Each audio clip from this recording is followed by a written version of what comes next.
Сәлем достар, сіздермен Фелис ТВ каналы. Бүгін біз Кореяның ең атақты, ең танымал, ең сүйкімді және ең сымбатты деген 10 актерін тізімге тізетін боламыз. Сонымен кеттік. 10-шы орынға Ли Сын Ги. Бұл актерді біз Хваюге деген фильмнен танимыз.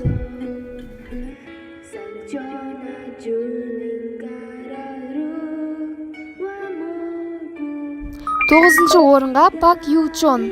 Ең атақты дорамалары «Я скучаю по тебе» және «Девушка, которая видит запах».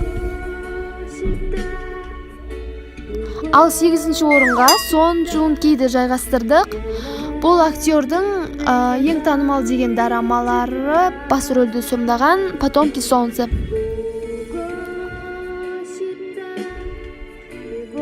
7-ші орынға Пак Хён Шик. Бізге Хваран деген дорамадан танылды мен үшін. Және Силачка Бонсун өте қызықты комедийный дорама. Ал 6-шы орынға Пак Бо Гом жайғастырамыз.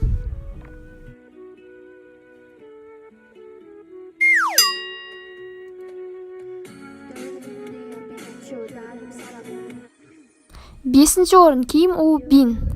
Көпшілікке «Наследники» дорамасынан танылды.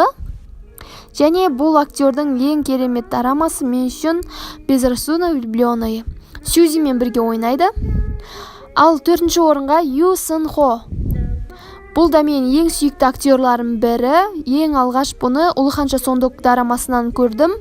Сосын «Помнит война сына» және «Я робот». Өте керемет актер. Ал 3-ші орын Ли Мин Хо.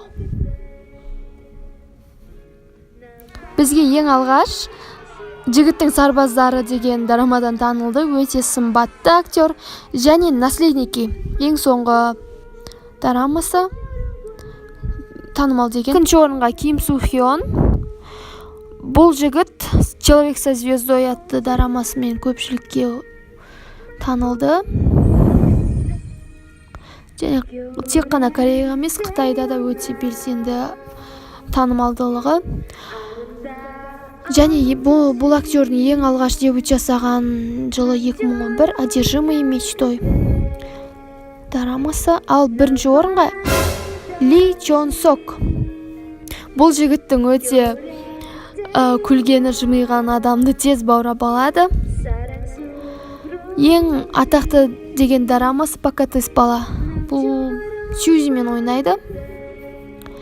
Және мен үшін ең ұнайтын актер Пак Со Джун. Пак Со Джун өте қатты ұнайды. Ең алғаш бұл актерді Хваран деген дорамадан байқадым. Содан соң «Мой третий сортный путь» деген дорамасы өте керемет. Сонымен достар, сіздер бұл тізімнен кімді алып, немесе кімді қосатын едіңіздер? Және сіздер үшін 1-ші орындағы актер кім? Өз ойларыңызды комментарийға қалдырсаңыздар болады. Видеоға лайк бассаңыздар. Сонымен сау болыңыздар.